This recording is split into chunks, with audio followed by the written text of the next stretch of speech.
और अमेरिका के प्रतिष्ठित अखबार न्यूयॉर्क टाइम्स ने G20 के भव्य आयोजन को लेकर भारत की तारीफ की है। न्यूयॉर्क टाइम्स के कई लेखों में इस बात पर भी काफी जोर दिया गया है कि G20 के आयोजन में मोदी सरकार ने काफी पैसा खर्च किया है। अखबार के मुताबिक मोदी सरकार ने 60 भारतीय शहरों में 200 से ज्यादा G20 के आयोजन पर करीब $100 मिलियन यानी कि 831 करोड़ रुपए खर्च किए हैं।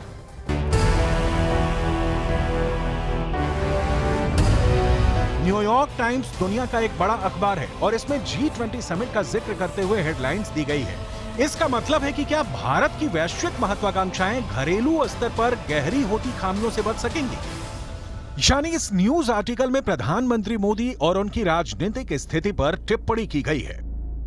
हाल ही में अमेरिका की एजेंसी प्यू रिसर्च के सर्वे में पाया गया है कि प्रधानमंत्री नरेंद्र मोदी के कामकाज से 80% भारतीय संतुष्ट हैं और उन पर भरोसा करते हैं। और चंद्रयान 3 की सफलता ने तो भारत की ब्रांडिंग और भी ज्यादा कर दी है।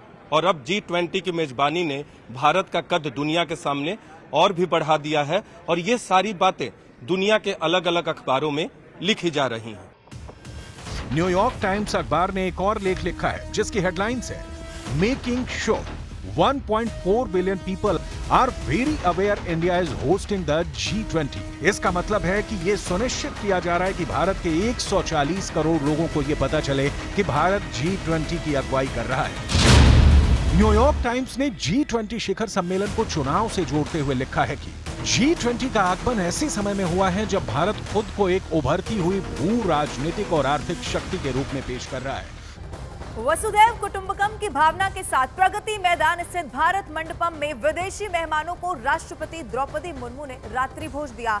G20 के नेता और आए विदेशी मेहमान भारत की इस डिनर डिप्लोमेसी के मुरीद हो गए। सभी देशों के राष्ट्रपति और अधिकारियों ने रात्रि भोज के दौरान नए भारत की बदलती हुई तस्वीर के बारे में भी चर्चा की। इस दौरान मेहमानों के लिए सांस्कृतिक कार्यक्रम भी आयोजित किए गए। मेहमानों ने म्यूजिक के साथ कश्मीर से लेकर कन्याकुमारी तक के व्यंजनों का आनंद लिया और अलग अलग तस्वीरें इस वक्त आपके टीवी स्क्रीन पर हम आपको दिखा रहे हैं। ये वो देश हैं जिनके प्रतिनिधि इस वक्त भारत में मौजूद हैं और जब कल रात में डिनर दिया गया देश की राष्ट्रपति द्रौपदी मुर्मू की तरफ से, ये तमाम देश जो वहां पर पहुंचे और डिनर डिप्लोमेसी के मुरीद हो गए। इसमें America, Britain, Nigeria, the Netherlands, ये तमाम देश जो कल रात रात्रि भोज में शामिल हुए।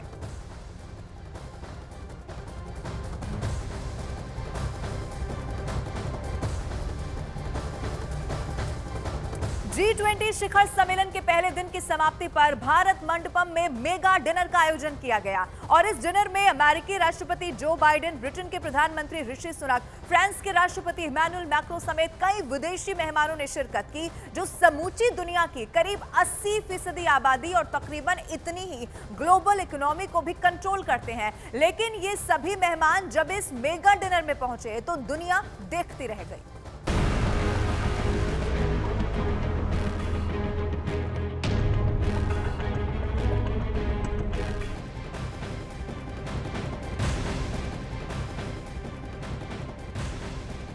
और बड़ी खबर आपको बता दें, G20 शिखर सम्मेलन का समापन हो चुका है। अगला सम्मेलन ब्राजील में होगा। रूस ने G20 के सफल आयोजन पर भारत की जमकर तारीफ की। रूस के विदेश मंत्री सर्गेई लावरोव ने कहा कि समिट मील का पत्थर साबित हुआ है। तो G20 समिट का समापन हो चुका है। शानदार ये समिट रहा जिसकी तारीफ हर कोई करता हुआ नजर आया। रूस ने भारत की जमकर तारीफ की और कहा कि यह समिट मील का पत्थर साबित होगा।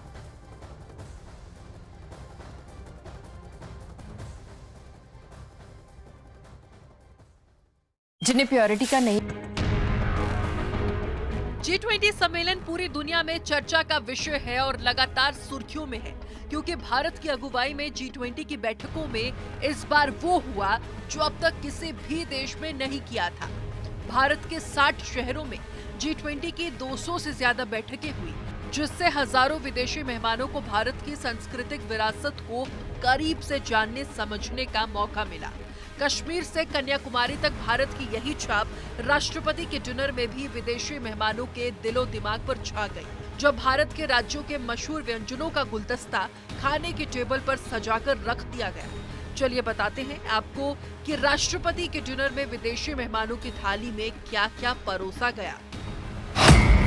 दही के गोले, फॉरेस्ट मशरूम, कुटकी श्रियन क्रिस्प, करी पत्ते के साथ तैयार केरल लाल चावल के साथ कटहल गैलेट, मुंबई पाव, बाकर खानी जो इलायची के स्वाद वाली मीठी रोटी होती है, इलायची की खुशबू वाला सावा का हलवा, आड़ू मुरब्बा, कश्मीरी कहवा, फिल्टर कॉफी और दार्जिलिंग चाय।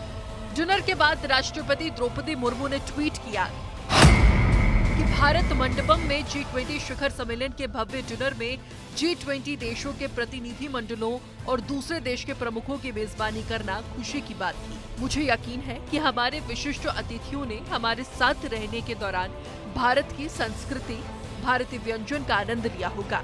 हम बेहतर भविष्य के लिए मिलकर काम कर रहे हैं। जिस देश में अतिथि देवो भव का भाव हर जनमानस के स्वभाव में रचा बसा हो, उस देश में बाहर से आने वाला कोई मेहमान भारत की मेहमान नवाजी की ऐसी यादगार अपनी जहन में समेट कर ले जाता है जिसको वो आजीवन भूल नहीं सकता। G20 में आए करीब 25 देशों के राष्ट्रीय अध्यक्ष और कई अंतर्राष्ट्रीय संगठनों के प्रमुखों को राष्ट्रपति का ये डिनर और पीएम मोदी की डिनर डिप्लोमेरी हमेशा के लिए याद रहेगी।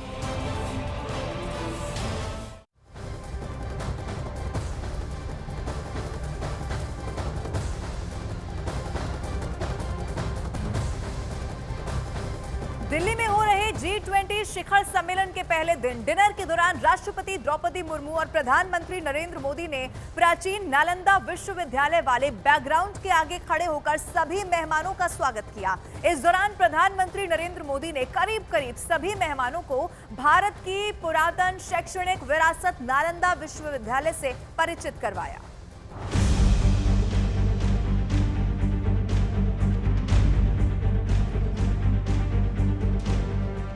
ऐसा क्या था नालंदा विश्वविद्यालय के इस पोस्टर में, कैसी कौन सी खास बात थी नालंदा विश्वविद्यालय की इस तस्वीर में, और ऐसा जानने और बताने लायक क्या था नालंदा विश्वविद्यालय की अवशेष वाली तस्वीर में कि राष्ट्रपति के डिनर में आमंत्रित हर विदेशी मेहमान उसके बारे में जानने के लिए बेकरार रहा और खुद देश के प्रधानमंत्री और राष्ट्रपति हर मेहमान को नालंदा विश्वविद्यालय की इस तस्वीर के बारे में जानकारी देते नजर आए।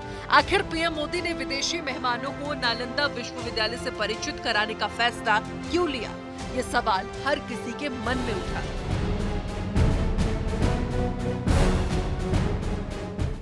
अमेरिका के राष्ट्रपति जो बाइडेन हो या ब्रिटेन के प्रधानमंत्री ऋषि सुनक, फ्रांस के राष्ट्रपति मैक्रो हो या फिर जर्मनी के चांसलर ओलाफ शॉल्स, हर किसी ने उस तस्वीर के बारे में जानना चाहा और जानने के बाद हर कोई हैरान भी हुआ।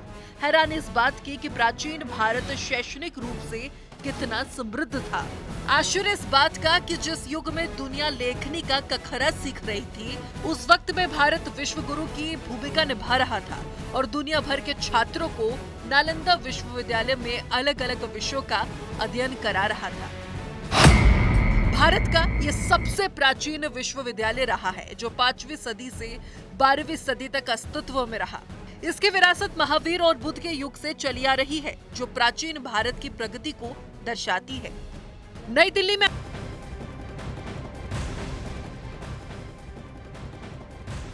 आज G20 का तीसरा सत्र शुरू होने से पहले G20 के नेता राजघाट पहुंचे, जहां उन्होंने महात्मा गांधी की समाधि पर पुष्पांजलि अर्पित किए। राजघाट पर प्रधानमंत्री नरेंद्र मोदी ने मेहमानों का स्वागत किया। उन्होंने मेहमानों के स्वागत के दौरान महात्मा गांधी को श्रद्धांजलि देने के लिए खादी का पटका पहन रखा था और राजघाट पहुंचने वाले सभी नेताओं को वो खादी का ही वस्त्र भेंट कर रहे थे। राजघाट पर कई विदेशी मेहमानों ने महात्मा गांधी को श्रद्धांजलि अर्पित की।